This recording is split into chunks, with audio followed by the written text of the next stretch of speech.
Salam, hər vaxtınız xeyir olsun. Bəli, Azərbaycan Qida Təhlükəsizliyi Agentliyi tərəfindən quş qripi xəstəliyinə qarşı epizotoloji monitorinqlərin keçirilməsi planlaşdırılır və əhatə ediləcəyi tarix isə aprel ayının 6-dan 10-una qədər olacaq. Bununla bağlı elə agentlikdən informasiya yayılıb. Bəs proses hansı əraziləri əhatə edəcək və hansı şəkildə keçirilməsi nəzərdə tutulur? Elə bütün detalları Azərbaycan Qida Təhlükəsizliyi Agentliyinin mətbuat katibi Hüsniyə Həsənovadan eşidəcək. Salam Hüsniyə xanım, sizdən eşidəcək detalları buyurun. Monitorinq risk əsaslı müəyyən olunan ovçuluq təsərrüfatlarını, milli parkları, su bataqlıq, dəniz sahili zonalar və digər əraziləri əhatə edəcək.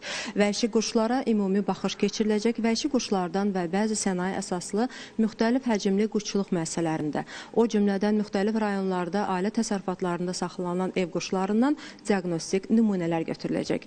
Habelə ölkə üzrə müəssisələrə, təsərrüfatlara, su hövzələrinə və parklara ümumi baxış keçirilməklə baytarlıq norma və qaydalarına əməl olunması üçün məqsədyönlü maarifləndirmə, təbliğat tədbirləri həyata keçiriləcək və epizotoloji məlumatlar toplanaraq təhlil ediləcək.